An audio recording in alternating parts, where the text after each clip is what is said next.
ni fajiri seli ni fajiri seli sani ka kila kuma mɔgɔ fɛ Fatiha kala siɲɛ 21 Fatiha ka taa bila wala dɔɔnin na siɲɛ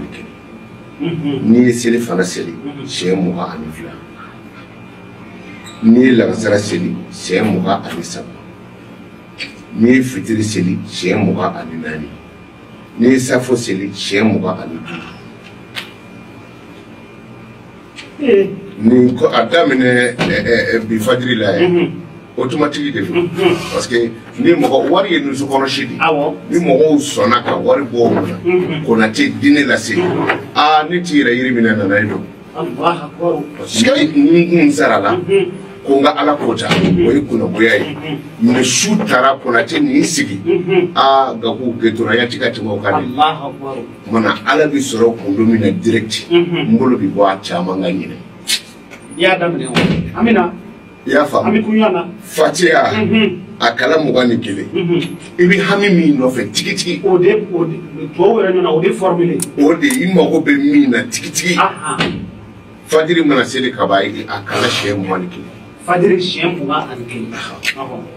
alhamdulillahi rabbil alamin arrahman arrahim maliki yawmiddin ka taa bila wala dɔɔnin na akala siɲɛ 21 o ye fajiri fajiri la kala 21 seli fara 22 lansara 23 fitiri 24 safo 25 hami min b'i la a jira Ala la safo la i ka mun ɲɛna gabu o su kelen bɛɛ i bɛna fɛn sugu la i ka dugawu jaabi la o ye san bɛ fin fɔlɔ san'a ka na sinon hali n'i ma se o y'a kɛ min kama i b'o sɔrɔ o t'i yɛlɛma fiyewu. Allahu Akbar. Fatiha ye fɛnba ye i bɛ seli ti ɲɛ n'a tɛ. Awɔ. Ni i ye kuranɛ bɛɛ kunu seli la ni Fatiha t'a la fu don. Mais n'i ti kuranɛ sɔrɔ wɛrɛ dɔn i bɛ se ka seli ni Fatiha dama ye nka i b'i jija ka sɔrɔ wɛrɛ kalan. Donc Fatiha de ye ba ye Fatiha de ye fɛn bɛɛ ye o de la sanfara ye 7 ye dugufara ye 7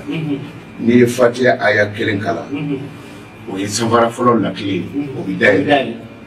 aya 2nan o